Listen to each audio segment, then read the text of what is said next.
51% of American workers make $15 per hour or less. More than 75% of those make less than $10 per hour. Think about this. Even if they have insurance, this means they cannot afford to get health care because they can't afford the out-of-pocket costs. Some of these people might even be your employees. If you have ever looked at a hospital or doctor's bill, you know how expensive and nonsensical they can be. If you could peek behind the curtain of health care, you would be shocked by what you see. One guy, David Berg, has done just that, and it's been a complete game changer for his business. And he's now helping other businesses, including mine, make healthcare actually make sense. As an example, Gina, one of my team members, recently broke her wrist. And simply by having them help her with what it's taken away enormous stress, got her the proper care, and it's been enormously useful. So Dave joined Genius Network 3 years ago as the founder of Arrowhead Health Centers. He's got 12 facilities here in the Phoenix area, which led him to create Redirect Health, which is a real game changer that you'll be super excited to hear about. He's figured out a way to totally transform healthcare for his own company, and before helping friends, companies just for fun. Now he's doing it for many others through Redirect Health. A year and a half ago, he was helping one company. 6 months ago, it was 25 companies using his system. Today, it's around 100 companies, covering over 4,600 people, with 2,200 more joining in a few weeks. I'm one of the companies that Dave is helping, and my team and I are really big fans. So that's why I'm excited for you to hear this message. No need to take any notes. It's all here. You'll each get a copy of this, Business Owner's Guide to Fighting Healthcare. And basically, his title is called A Healthcare Profit Mindshift, How to Turn Your Company's Healthcare from Expense to Profit. Please welcome my friend, David Berg. Thank you, Joe. Joe, you are not a damn fool. Thank you. All right, so show of hands. How many people love healthcare? We got a couple. I'm not the only one. Okay, I think it's the wrong question, though. How many people are really irritated and annoyed by it? Keep your hands up. Keep your hands up. How many are covered, have coverage for themselves and their families? How many people have coverage for your employees? Awesome. How many people provide free health care for their employees and it's less cost than it was last year? Brothers. Awesome. Me too. Okay? But why not the rest of you? Right? But there's more. Not only is it free for all my employees, 463 employees and their dependents this year, but it's less than it was in 2006. And you guys can do all that too.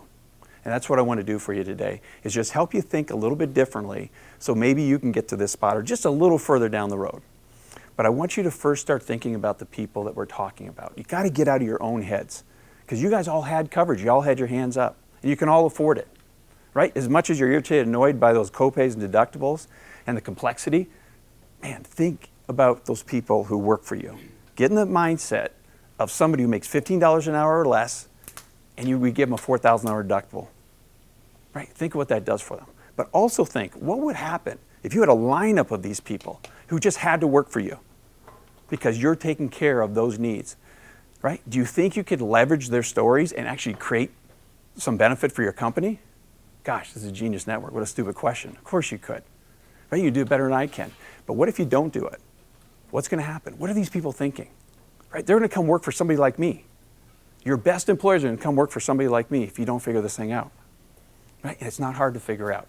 What if you could actually take that extra productivity and that extra creativity that all those great people are providing, and you can leverage it into creating enough profit, enough revenue, enough profit to actually pay for all that healthcare? I'm getting a 4-to-1 return on every healthcare dollar I spend on my employees because of the productivity and creativity I get. But okay, that's enough about me. What about you guys? I know what you're saying. You're going, Dave, you're in healthcare. You do healthcare. You've been doing this for 8 years. Of course you can do it. Shut up. I can't do it. No way. You guys can. But there's some basic things you need to know, and I'm going to take you through the journey that I went through back in 2007. By the way, in 2006, I was about 5 years in the strategic coach with Dan Sullivan, and my company was rocking. And I got to about 2007, and I was sucking. I lost all my margin, and the number one reason is because my best employees were leaving to go work for the big corporations, the United Healthcares, the Motorola's, the Amexes. I mean, it was awful. And I had to take control of healthcare in order to fix this problem. I didn't have a chance. I didn't have a choice. I was going to lose my company if I didn't. So 3 things I had to do when I learned. Here's the first thing I had to learn. 10% of my people are going to spend 90% of the money. And if it's not that, it's most of it. Think of that. If you have 20 people, 2 of them are going to spend almost all your money. And where are they going to spend the money? Half of the money is going to be spent in the hospitals. And here's the bigger deal. When they go to the hospital, it's going to be 5 to 30 times more expensive than if they got that same x-ray across the street. Right? Look at some of these. Right? You just look at the numbers. Basic blood tests, antibiotics, ankle x-ray, MRI, typical baby. And these are 2 hospitals a mile apart. Knee replacement, done by an orthopedic surgeon. Cardiac stent. Any wonder why hospitals love orthopedic surgeons and doctors? Right? Look at cancer treatment, guys. Don't buy the narrative. Cancer's not that expensive to take care of. Right? It's expensive, but it's not that expensive. So Mindshift number 1, right? If you're like me, right, you got this figured out. Right? This is like the other dozen business problems we solved this morning. Right? Just make sure that we are taking care of the sickest 10% of our people, giving them more care than they've ever got before, but make sure it happens as much as possible outside of the hospital system. Right? And you're going to save 5 to 30 times the cost of that care right there. Can you see how those people can pay for themselves? Right? To me, it was like, right? In 2007, I was the happiest guy. I thought I'd fixed healthcare. I designed my entire system around just taking care of those 10% of the people and making sure all the services they need. They got more service than they ever had before. And they were so happy. And I looked like a superstar, but it all happened at 5 to 30 times less cost. We started celebrating about 3 months left because it was really apparent to me that the insurance company was going to pay $0. Right? I thought it was going to be the first one in the history of the world to have no increases in their healthcare costs. Didn't quite happen that way. Because here's what happened. I got a 23% increase. Oh, back to the drawing board. What did I miss? Right? It's just another business problem that I've got to solve. But I realized there were 3 more things I had to know. And if you know them too, it might change the way you guys think about healthcare and how you put it into your business. So the first thing you need to know, there's these things called insurance pools. Right? Even though my business spent no money, I was put into a pool with thousands or tens of thousands of other businesses and people. So what I did didn't even matter.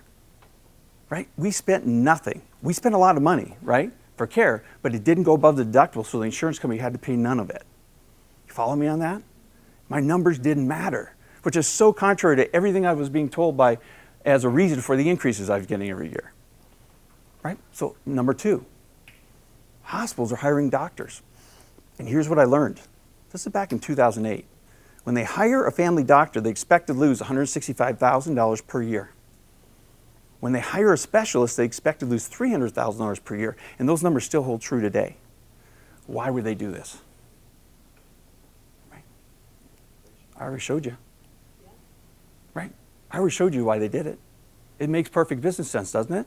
They want to control that supply of people so that they can get the $125,000, because the cancer care does not cost $25,000 if it's done outside the hospital system.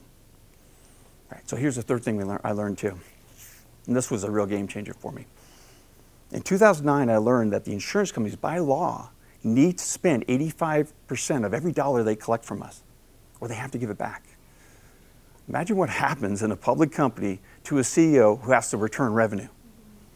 They never return revenue. Every single publicly traded insurance company operates at that 85% number. The hospitals and the drug companies help them spend that money. Right? Okay, so this was me in 2009. Epiphany. It ain't broken. There's nothing to fix. I spent my whole life trying to fix healthcare, and there's nothing to fix. Right? It ain't broken. But I did recognize the house always wins. Right? Am I going to try to fix that roulette table that I've never won at? My friends have never won at? Matter of fact, the house even tells me I'm not going to win. Or am I going to go and take my money and go shopping with it? Go somewhere else, go play golf. I'm going to leave the game. Right? So you decide for yourself. We've all heard the narratives. The Dow's up 80% in the last 5 years since Obamacare started. The insurance industry is up 270%. Those are share prices. We can't lie about those. We can tell any story we want, but we can't lie about that. Confused? Lots of people are. Right? 3 times the Dow. What? Right? I can say something. They're not bad people, though. Lots of good people in the healthcare system doing exactly what they have to do in order to survive. And we have to do some things we don't want to do. Right? We work really hard, but it's a system that it's just not working right now, at least for the right people. So here's the mindset shift number 2. The healthcare system isn't broken. It's very successful, just not for us. Right? Just not for us. But it's working perfectly, guys. Right? So just to recap, to save money, shift your mind. It's about spending more money, but in the right places on the right people. Right? And it's about understanding the healthcare system isn't broken. Stop trying to fix it. You will never fix healthcare. I will never fix it. Our president will never fix it. It's working perfectly. Okay, so now what? I want to give you 3 steps to get started. And this is all written down, so I'm going to go kind of fast over this. A very important first step. You got to separate the insurance from the healthcare. And if you don't understand it today, maybe this is a third mindset shift, but health insurance is not health care. Right? Geico is not a car. You can't drive a Geico insurance policy to work. You need to get to work. The policy's great, but you got to get the car first. We'd never let Geico buy Geico or Progressive or Allstate and then let them tell us what kind of car we can pick and what streets we can drive on and what hours we can drive at and what we have to pay for gas. We'd never do it. But we do it with health insurance all day long, right? First, you got to decouple insurance from the healthcare. Second thing you need to do is you've got to separate the first 90% of healthcare from the last 10%, because in that last 10% is where all that overpricing is. And if it's in the first 90%, it's such a little dollar amount, it doesn't even matter. Right? And this is all in your handout now. For now, the other thing I need you to, once we get this set up, next thing is you've got to make sure you only insure the right parts. The mistake I see every one of us make is we try to insure the first 90%. Right? Don't do it. Okay. And in the handout, there's a whole bunch of tips on what you can do to be better healthcare consumers. So I'm going to leave it with this one thought. You've got to do it. You can't count on your brokers to do it. You can't count on your CFOs, your HR managers to do it. You have to do it. Your broker's never going to tell you about how to do this stuff. And there's a lot of stuff in the book, and there's a lot of stuff in the handouts, and I'm pleased to help any way I can. Thanks, guys.